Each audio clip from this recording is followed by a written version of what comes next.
Hey guys, welcome to day 28 of our 30-day drawing adventure.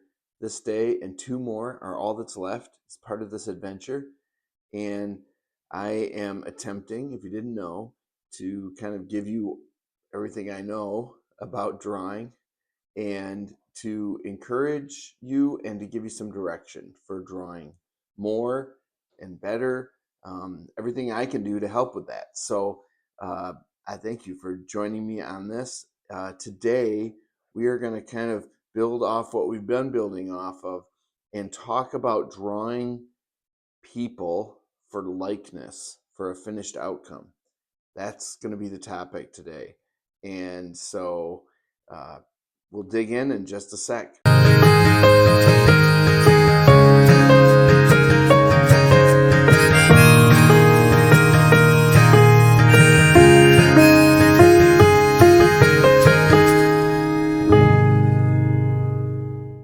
All right. Well, we spent the last couple days talking about drawings for outcome, meaning something that you wouldn't just close up in your sketchbook, but that you would hang somewhere, give someone, I guess, post these days. We talk about that, put it out there in the world for other people to see.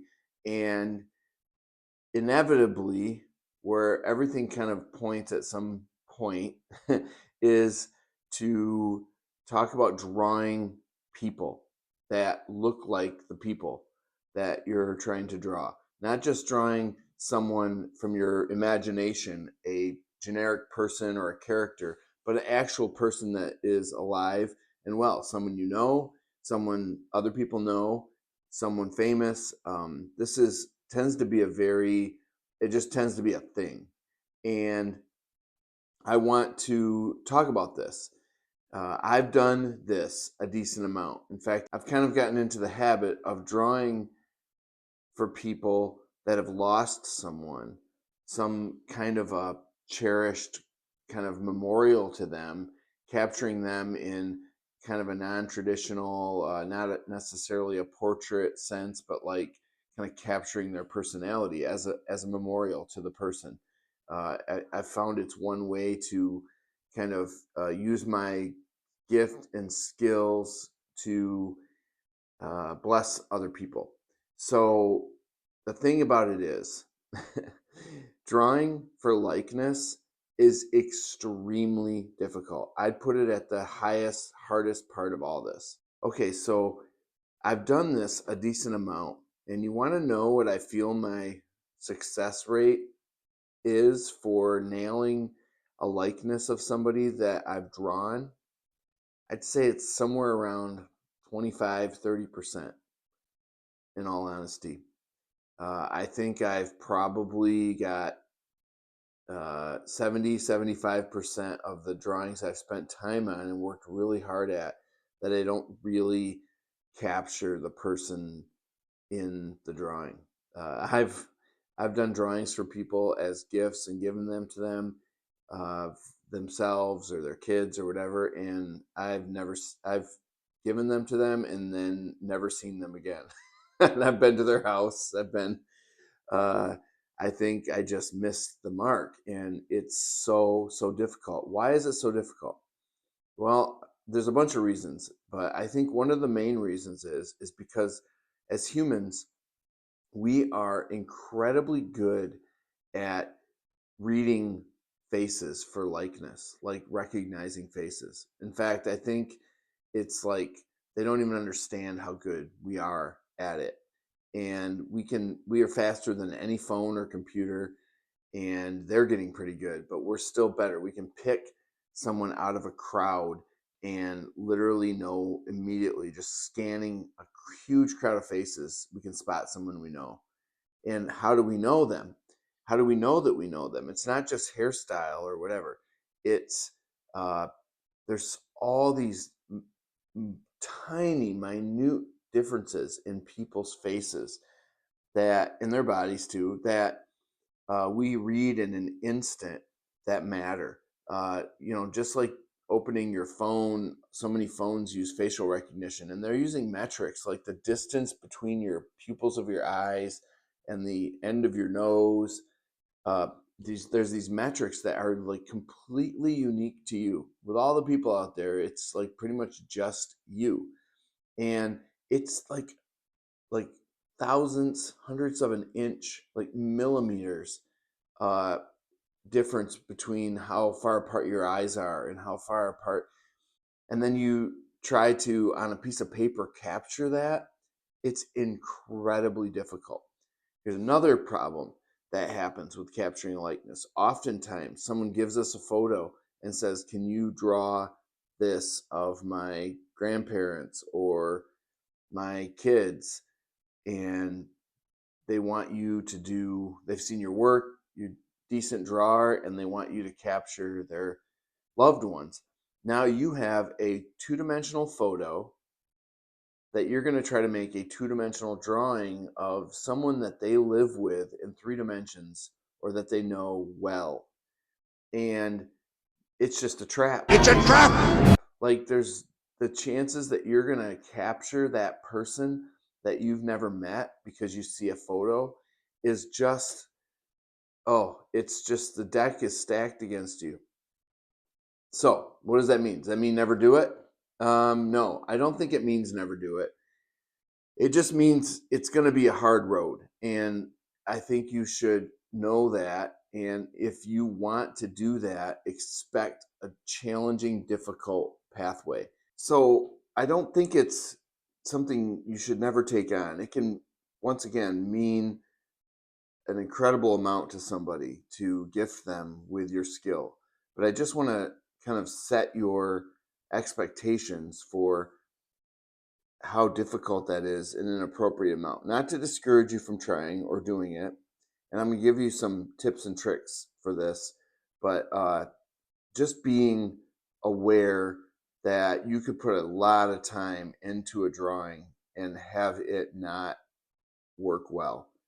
And even if you use pencil, you can only erase so much. A drawing tends to look really uh, messed up if you erase too much on it. It damages the paper and you can't quite get all the graphite off. And so you really don't want to, you want to save your erasing for just some light cleanup of it. You don't really want to be, oh, that eye's in the wrong spot, I got to move it over. Man, this is just a big challenge for a drawing. So I don't think it's possible. I just think this is where a lot of people like want to end up. They want to be able to like nail a likeness of somebody. I just want you to know that it's a challenge to get there. It's going to take a lot of work, and you're probably going to have a lot of failure on the way to it. I have. So what can you do to help it out? Well, you're going to follow all those things I said for a finished piece of work. You're going to want to make sure you have a great photo, get it looking how you want, get it in grayscale mode, get the lights light and the darks dark so that it pops. Get the as many of the variables in your favor as you can. So start with a photo that you like of the person, and then you're going to want to take extra care that you get the structure of the drawing accurate, meaning exactly where the eyes are, the angle of them, the height of the ears, or the shape of the mouth, the corners of the mouth, the nose. All these things play such an important role in someone looking like they look, that you just have to be super vigilant on this being accurate. All the way to the point, if you need to, and you have to do a drawing, you're on the line for it, and you need to look good. I'm not opposed to you using a light box or a window to literally trace the structure of the drawing.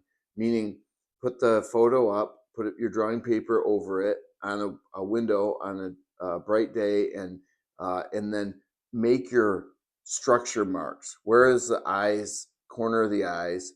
How tall are the eyes? Where's the eyebrows? Where's the nose? Where's the mouth? And mark all those things in.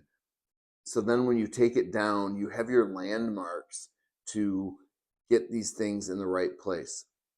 You can also use measurements to do that. That's what I tend to do is that like unit of measure, or literally if I always have the same size photo I'm working from as the drawing. so that I can just measure it. It's direct translation. It's not, I don't have to translate. So it's, if the nose is 1.5 inches wide, at where its shadow is down here, then it's 1.5 inches wide on the drawing. So I can literally relate those two things together. Now, I have a huge respect for someone who does caricatures. Caricatures capture someone's personality and who they are without being uh, directly accurate. That without being like scientifically accurate. They just capture the essence. If you're, you have smaller eyes and they're closer together and whatever, like they'll exaggerate some of those things. They're very good observers of what makes you you, and they kind of, instead of trying to nail it for what it really is, they kind of exaggerate it. So they notice, like, if I have my corners of my mouth comes up a lot or something like that, they'll exaggerate that. And I've, if it was me and they were doing a caricature of me, there'd be the beard would be extra scruffy, and I'd have the glasses would be extra thick, probably, just to kind of like, who is this person? That's kind of the key of caricature, is like exaggerating that what makes a person who they are. So, but that's not really what we're talking about here. We're talking about doing drawings for people, and I think I wholeheartedly um, back and commend you to work on this and to get a likeness. Do those things I said. I have nailed it on some, and people, I mean, unless they're lying, they've told me that I've captured their kind of the personality of people. But like I said, I've also not done it well. So it's going to be a challenge, and that is just what I'm going to say today. I've shown you some drawings I've done of people, and uh, the more I know them, the easier it is to do that. But um, I hope, if that's your goal, this is my best advice, and I hope it goes well for you. I hope you work at it and you nail it, and uh, and you're able to capture likenesses in drawings. So that's my kind of advice for today. I don't have a drawing of somebody to do right now, and they take a long time and they're really difficult. And I'm not sure it's all that helpful for me to. It's basically the same as all the drawings, but just on a level 10 times up as for accuracy and everything. And so this is more informational, but I would encourage you. You can do anything you work at, and if you really want to do this and be good at this and bless people with drawings of likenesses of people, you can do it. I fully believe you can do this, and just work at it. You're just gonna have to work at it and practice. So that's what I have for you today. I'm excited for the last couple days of this drawing adventure. I've got a couple fun days to kind of end on for you. So yes, I'm enjoying this with you, and we will see you tomorrow.